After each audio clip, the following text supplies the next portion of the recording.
آج جو ہے وہ حکومت کیئر ٹیکر حکومت طالبان کی طرف سے اناؤنس ہوئے جو ہے میرا خیال تیسرا یا چوتھا دن ہے. تو میں نے کہا سب لوگوں نے آپ کو بتا تو دیا ہوگا کہ کون کون ہے, اور 5 لوگ جو ہیں وہ گوانٹانامو بے کے بھی ہیں, اور کئی لوگوں کی سر کے اوپر جو ہے وہ ہیڈ منی بھی ہے کہ ان کی اطلاع دی جائے تو آپ کو $5 ملین اور $10 ملین ملیں گے, اور یہ سارا کچھ ہوگا.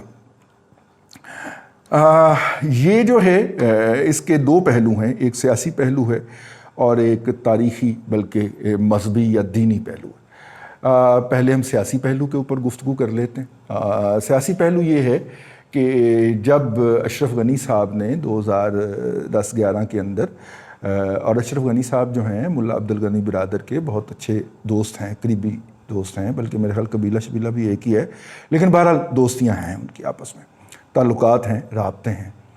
اور انہوں نے جب یہ ڈول ڈالا کہ یار اب بس کرتے ہیں, یہ ٹھیک ہے اس کو شروع کر دیں, تو اشرف غنی نہیں سوری وہ حامد کرزئی, تو حامد کرزئی صاحب کی بات ہوئی. حامد کرزئی صاحب جو ہیں, تو حامد کرزئی کی انہی حرکتوں کی وجہ سے امریکن نے ان کو فارغ کر کے تو پھر ایک ایسا بندہ دیا تھا جو اجنبی تھا, اشرف غنی, ڈاکٹر اشرف غنی, جس کا کوئی افغانستان میں تعلق نہیں تھا.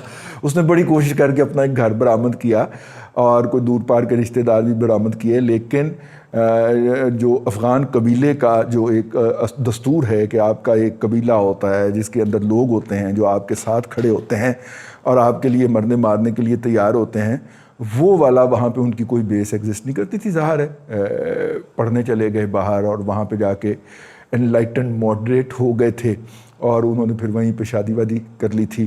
اور کوفی عنان ہو, اشرف غنی ہو, ان کے اندر ایک کامن پوائنٹ ہے اور وہ ویسٹ کو بہت اچھا لگتا ہے. شاہ رخ خان ہو, یہ تینوں کے اندر کامن پوائنٹ ڈھونڈے والا کون سا ہے, وہ پھر انٹرنیشنل اسٹیبلشمنٹ کو اچھا لگتا ہے. ٹھیک ہے, ایسے ہی کامنالٹی ایک آ گئی ہے تینوں کی ذہن کے اندر. تو وہ جو ہے وہ خیر وہ چلے گئے تھے وہاں پہ, اور وہاں پہ جا کے پھر وہ پک ہو گئے, اور پک ہونے کے بعد پھر وہ آنکھوں کا نور ہو گئے, اور پھر آنکھوں کا نور ہو گئے تو پھر ان کو اسائنمنٹ مل گئی. ڈرپوک نکلے تھوڑے سے, پڑھ لکھ کے بندہ ویسے بھی ڈرپوک تو ہو ہی جاتا ہے میری طرح. تو وہ بیچارے اگر وہ تھوڑا سا سٹینڈ لے جاتے اس دن جس دن طالبان انٹر ہوئے ہیں, تو افغانستان کی موجودہ صورتحال بہتر ہوتی, اس طرح نہ ہوتی, باقاعدہ ہینڈنگ اوور ٹیکنگ اوور ہو جاتی. جب انہوں نے کہہ دیا تھا کہ ہم آپ کو کچھ نہیں کہیں گے, تو اشرف غنی صاحب کو تھوڑا سا دل گردہ دکھانا چاہیے تھا. وہ پھپھڑے بھی چھاٹ کے ناس گئے. اچھا جی, خیر وہ جو ہے اس کی ایک سیاسی جو وجہ ہے جو ہم نے بات شروع کی تھی کہ جو سلیکشن ہوئی ہے.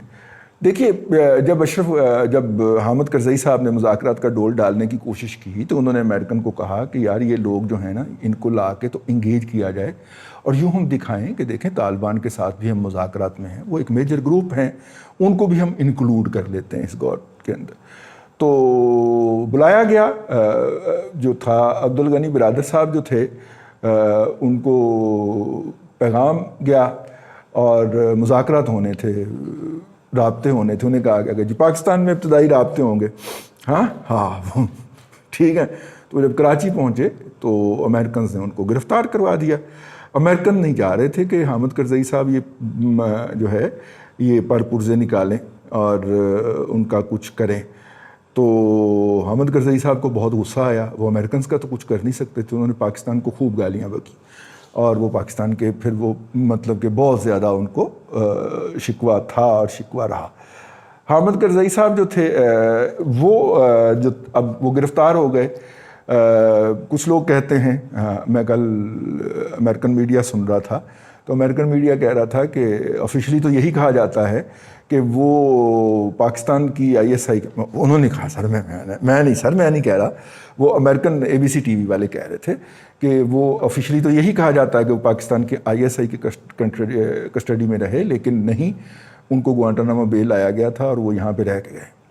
یہ عبدالغنی برادر صاحب کے بارے میں کہا. آفیشلی ابھی تک طالبان کا بھی اور پاکستان کا بھی اور دوسری جگہوں کے اوپر بھی, لیکن وہاں پہ ایک تجزیہ کار نے کہا کہ وہ یہاں پہ بھی رہ کے گئے ہوئے ہیں 5-1 سال گئے ہوں گے, نہیں ہمیں کیا پتہ. لیکن بہرحال اشرف عبد الغنی برادر صاحب جو تھے، آپ اگر ان دوحہ کے اندر جب مذاکرات کا ڈول ڈالنا تھا اور امریکہ کی سول قیادت یہ طے کر چکی تھی کہ یہ ہم سی آئی اے اور پینٹاگون جو ہیں ان دونوں بلیک میلروں بدماشوں کے ہاتھوں اپنی قوم کو نکالیں گے اور ہم اب یہ مزید افغانستان کے نام پہ لوٹ مار کی اجازت نہیں دیں گے، تو اس کے بعد مذاکرات کا ڈول ڈالنے کی بات ہوئی. تو مذاکرات کا آپ دیکھیں کب سے کوشش ہو رہی تھی. ٹھیک ہے، اشرف غنی کو بھی تو کسی نے کہا ہوگا نا، سوری اشرف غنی نکل جاتا، احمد کرزئی کو بھی تو کسی نے کان میں پھونک ماری ہوگی نا کہ یہ مذاکرات شروع کر.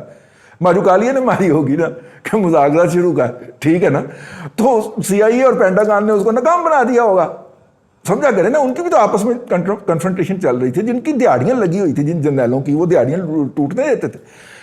تو خیر انہوں نے ان مذاکرات کا ڈول ڈالنے کے لیے جب طالبان سے رابطہ کیا تو طالبان نے کیا کیا، اگر میں آپ کو یاد دلاتا چلوں جس پوائنٹ پہ میں آپ کو لانا چاہ رہا ہوں، اصل یہ پوائنٹ ہے.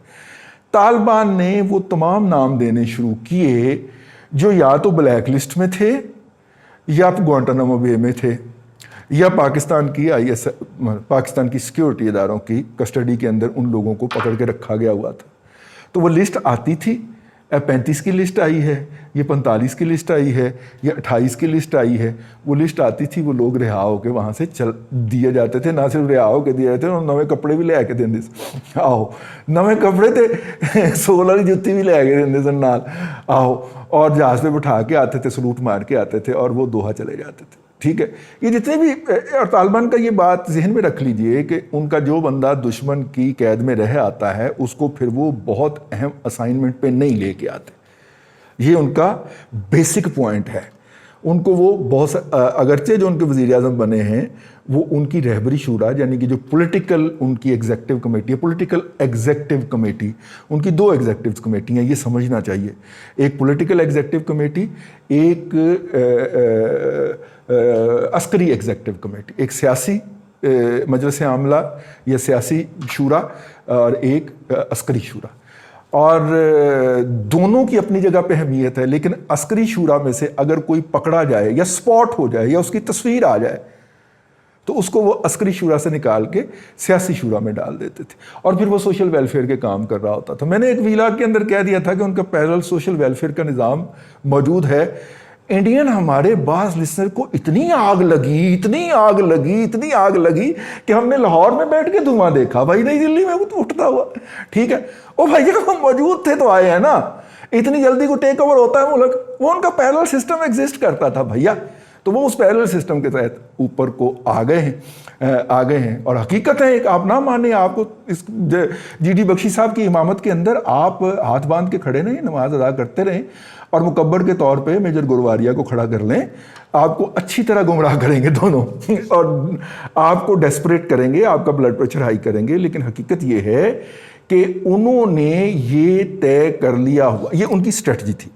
اب اس اسٹریٹجی کے تحت انہوں نے ایک ایک کر کے، آپ کو یاد ہے ایک فوجی کے بدلے انہوں نے 5 لوگ بھی رہا کروائے تھے، اور وہ تھے جو میڈیا پہ جاری ہوئے تھے، جو اندر خانے میں رہائیاں ہو رہی تھیں گوانٹانامو بے سے اور ڈائریکٹ لوگ ادھر بھیجے جا رہے تھے.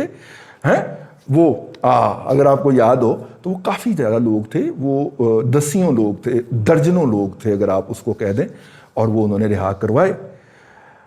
اب وہ اسی اسٹریٹجی کو لے کے آگے چل رہے ہیں، پولیٹیکل اسٹریٹجی کی بات کر رہا ہوں کہ جناب یہ جو لوگ جس طرح ان کو ہم نے رہا کروایا تھا، اب ان کے نام کسی کا کسی بلیک لسٹ میں ڈلا ہوا ہے، کوئی ٹیررسٹ لسٹ کے اندر ہے، کسی کی ہیڈ منی ہے. ان کو منسٹر اپوائنٹ کر کے نا، جب ان کے ساتھ امریکنز کو ڈیل کرنا ہوگا اور ان کے سامنے، اب ظاہر ہے کہ اگر افغانستان کے اندر کچھ افراد کے حوالے سے گفتگو کرنی ہے تو وزیر داخلہ سے کرنی ہے نا. تو امریکہ کا اگر کوئی بندہ وزیر داخلہ سے گفتگو کرنا چاہے گا تو اس سے پہلے اس کا نام بلیک لسٹ میں سے تو نکلے گا نا، اس کا نام وہ امریکہ کی FBI ویب سائٹ سے تو ہٹے گا نا، اس کی ہیڈ منی تو ہٹائی جائے گی نا. تو یہ ہو گئی اس کا پولیٹیکل پہلو.